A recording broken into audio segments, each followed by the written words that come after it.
अब तक हमने देखा कि यूता यूजी के सीने में तलवार घुसा के उसे मार देता है और यूजी के अंदर बैठे सुकुना को भी हम देखते हैं। वहीं दूसरी तरफ नाओया अपनी सुपर स्पीड से चोजो की धुलाई कर रहा था। चोजो को उसकी टेक्निक ही समझ नहीं आ रही थी, पर इतनी मार खाने के बाद भी वो वापस खड़ा हो जाता है। नाओया कहता है कि तुम कितने अड़ियल हो, आखिर तुम हो क्या? तो चोजो बोलता है कि मैं 10 लोगों का बड़ा भाई हूँ। चोजो अब फ्लोइंग रेड स्केल नाम की टेक्निक इस्तेमाल करता है, जिससे वो अपनी आंखों को स्ट्रॉन्ग कर सकता है और नाओया की सुपर स्पीड को देख सकता है। नाओया फिर से उस पर अटैक करने जाता है और इस बार चोजो ने उसे पकड़ ही लिया था, पर नाओया उसके पेट में चाकू मार देता है, जिससे चोजो का खून निकलने लगता है। नाओया कहता है कि तुम बहुत अड़ियल हो, तो मुझे हथियार इस्तेमाल करना पड़ा। तुम ब्लड मैनिपुलेशन इस्तेमाल कर सकते हो ना, तो अपने बहते हुए खून को भी आराम से रोक ही लोगे, पर देखते हैं कि इस हालत में तुम कब तक लड़ पाओगे। वैसे मैंने चाकू इस्तेमाल किया, ये बात किसी को बताना मत। जो सॉर्सरर्स हथियार लेके घूमते हैं वो मुझे भी बिल्कुल पसंद नहीं है। मेरे बड़े भाई भी ऐसे ही बेशर्मों की तरह घूमते रहते हैं और इनकी हिम्मत देखो कि ये तोजी को गालियाँ देते थे। चोजो पूछता है कि तुम अपने भाइयों से नफरत करते हो क्या? नाओया कहता है कि हाँ बिल्कुल,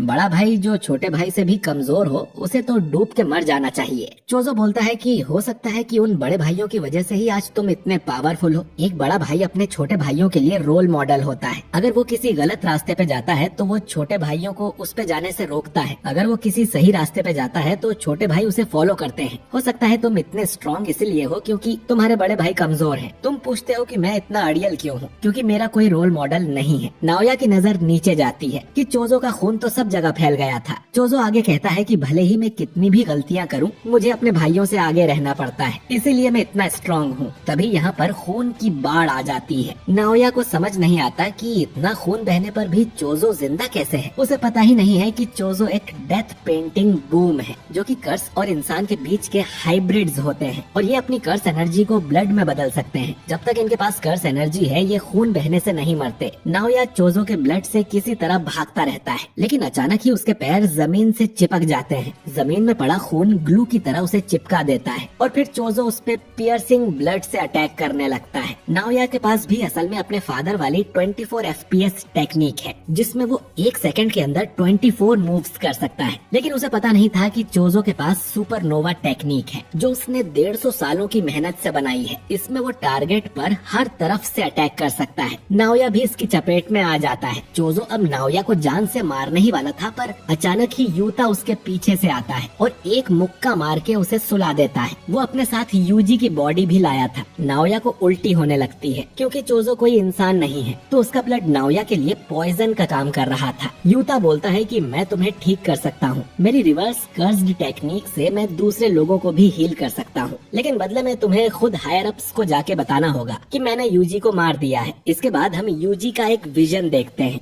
जब वो एक छोटा बच्चा था। वो अपने फादर जिन को देखता है। तभी यहाँ यूजी के ग्रैंडपा वासुके आ जाते हैं, जो जिन से कहते हैं कि तुम अपनी लाइफ कैसे भी जियो, लेकिन उस औरत से दूर रहो वरना तुम मारे जाओगे। जिन कहता है कि बच्चे के सामने तो ऐसी बातें मत करो, बच्चों को बहुत कुछ याद रहता है। वासुके कहता है कि मैं जानता हूँ तुम्हें एक बच्चा चाहिए था, लेकिन काओरी की मौत। और तभी यहाँ एक औरत आ जाती है जो पूछती है कि क्या हुआ ससुर जी? ये असल में यूजी की मदर काओरी है और इसके माथे पर भी हम वैसे ही निशान देख सकते हैं जैसे नकली गेतों के माथे पर हैं। खैर, ये सपना यहीं खत्म होता है और यूजी की आंख खुल जाती है और यूता उसके बगल में ही बैठा हुआ था। वो बोलता है कि शुक्र है तुम जिंदा हो। वो आगे बताता है कि कुछ महीनों पहले की बात है, जब गोजो सेंसे मुझसे मिलने आए थे और कहा था कि मैं तुम्हारा ध्यान रखूं, तो मैंने तुमसे लड़ने का बस नाटक किया था। गोजो ने बोला था कि अगर कल को मुझे कुछ हो गया तो यूता तुम फर्स्ट और सेकंड ईयर्स का ख्याल रखना, बाकी तो हकारी खुद को संभाल सकता है। यूता बोलता है कि आप गोजो सेंसे हो, आपको क्या ही होगा। गोजो कहता है कि खासकर यूजी का ख्याल रखना, वो तुम्हारी तरह ही है, उसको भी एक बार मौत की सजा मिल चुकी है, इसीलिए यूता ने यूजी को मारने का नाटक किया। अगर वो मना करता तो किसी और को उसे मारने भेजा जाता। हायर अप्स भी कोई बुद्धू नहीं है। मैं तुम्हें सच में मारूं इसके लिए मैंने उनके साथ बाइंडिंग वाव ली थी, इसीलिए मुझे तुम्हें सच में मारना पड़ा। यूजी पूछता है कि तो फिर मैं जिंदा कैसे हूँ? यूता बोलता है कि रिवर्स कर्स्ड टेक्निक की वजह से। उसने यूजी का दिल बंद होते ही उसे तुरंत हील कर दिया था। इससे हायर हायर अप्स को दी हुई कसम भी रह गई और यूजी भी नहीं मरा। यूजी के लिए मर के जिंदा होना कौन सी नई बात है। और ज्यादा लोग ये नहीं जानते कि यूता ऐसे दूसरों को हील भी कर सकता है। कभी न कभी तो लोगों को पता चल ही जाएगा, पर फिलहाल तो यूजी दुनिया के लिए मर चुका है। यूजी पूछता है कि तुमने मेरे लिए इतना सब क्यों किया? तो यूता कहता है कि जिन लोगों की मैं परवाह करता हूँ वो तुम्हारी परवाह करते हैं। मेरे पास भी एक समय खतरनाक पावर थी, लेकिन तुम्हारी पावर तुम्हारी अपनी नहीं है और इसमें तुम्हारी कोई गलती भी नहीं है। तभी मेगुमी यहाँ आ जाता है और यूजी से कहता है कि हम जुजुत्सु हाई वापस जा रहे हैं, हम तुम्हें छुपा के अंदर ले जा सकते हैं। यूजी बोलता है कि मैं नहीं जा सकता क्योंकि शिबुया कांड में इतने सारे लोग मेरी वजह से मारे गए। मेगुमी बोलता है कि उसमें तुम्हारी कोई गलती नहीं थी, तुम हार नहीं मान सकते। हम कोई हीरोज नहीं हैं, हम जुजुत्सु सॉर्सरर्स हैं। हमें कोई नहीं समझ सकता, हमें लोगों की मदद करते रहना होगा, ये साबित करने के लिए कि हमारा भी वजूद है। यूजी मन में सोचता है कि मैं तुम्हारे साथ नहीं रह सकता क्योंकि फिर तुम पर भी खतरा आ जाएगा। मेगुमी अब बोलता है कि मुझे तुम्हारी मदद चाहिए। नकली गेतो यानी केंजाकू ने एक किलिंग गेम शुरू कर दिया है जिसमें जुजुत्सु सॉर्सरर्स एक दूसरे को मार सकते हैं और इसका नाम है कलिंग गेम। और मेगुमी की बहन सुमिकी को भी जबरन इस गेम का हिस्सा बना दिया गया है, इसीलिए मुझे तुम्हारी मदद चाहिए। इसके बाद हमें कलिंग गेम के कुछ रूल बताए जाते हैं, जैसे सभी खिलाड़ियों को 19 दिन के अंदर इसमें एंटर करना है। अगर कोई रूल तोड़ता है तो उसकी कर्स टेक्निक को रिमूव कर दिया जाएगा जिससे खिलाड़ी की मौत हो जाएगी। पार्टिसिपेट करने के लिए इन्हें कॉलोनी में आना है। कोई किसी को मारेगा तो उसे पॉइंट्स मिलेंगे। और भी रूल्स हैं जिन पे हम आगे बात करेंगे। यूजी अब यूता से कहता है कि सुकुना मेगुमी के लिए कुछ तो प्लानिंग कर रहा है। शिबुया में मुझे सुकुना की कई सारी फिंगर्स खिला दी गई थी जिससे सुकुना ने मेरी बॉडी पर कंट्रोल ले लिया था। अब मेरे अंदर सुकुना की 15 फिंगर्स हैं। मुझे यकीन है कि अब सुकुना मेरी बॉडी पर कंट्रोल नहीं ले पाएगा, लेकिन अगर मैं कभी सुकुना बन जाऊं तो तुरंत ही मुझे मार देना। यूता कहता है कि ठीक है। यूजी अब मेगुमी से पूछता है कि अब हमें क्या करना है। मेगुमी बोलता है कि सबसे पहले तो हमें जुजुत्सु हाई वापस जाके मास्टर टेंजन से मिलना है। उनसे पूछना है कि हम गोजो को फिर से आजाद कैसे कर सकते हैं और केंजाकू आखिर क्या प्लान कर रहा है, कलिंग गेम में वो क्या करने वाला है। इन सवालों के जवाब मास्टर टेंजन ही दे सकते हैं। यूजी पूछता है कि मिस यूकी को ये बात पता है क्या? तो मेगुमी बोलता है कि ये आइडिया यूकी का ही है, वो पहले से जुजुत्सु हाई में छुपी हुई है। यूजी बोलता है कि मास्टर टेंजन के बैरियर को हम पार कैसे करेंगे? उसमें 1000 दरवाजे होते हैं जो घूमते रहते हैं और उनमें से कोई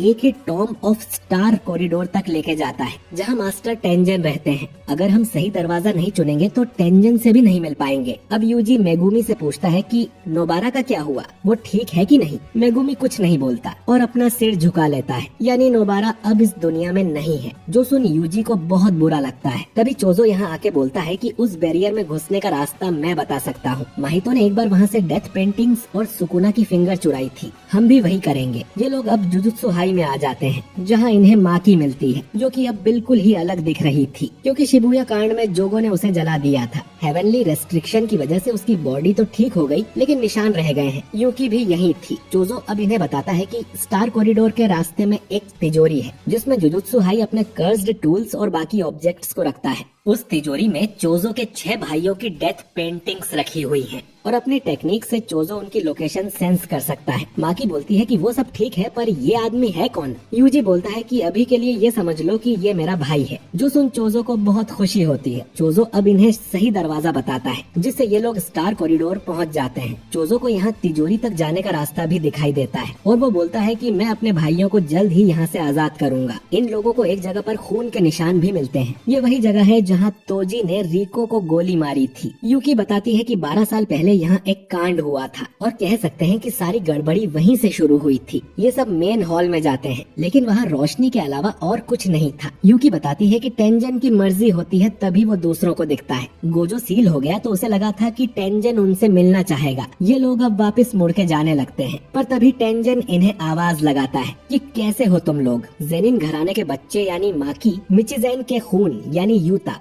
डेथ पेंटिंग यानी चोजो और सुकुना का वेसल यानी यूजी। और ये एपिसोड यहीं पर एंड हो जाता है। तो दोस्तों, टेंगेन सामा के दर्शन हो गए हैं। क्या वो इन्हें कोई काम की इन्फॉर्मेशन देगा? जानेंगे अगले एपिसोड में। खैर, वीडियो अच्छा लगा हो तो इसे लाइक और शेयर कीजिए और अगर आप हमारे चैनल पर नए हैं तो हमारे चैनल को सब्सक्राइब करके बेल आइकन जरूर दबाइए। मैं मिलता हूँ आपसे बहुत जल्द अगले वीडियो के साथ। शुक्रिया।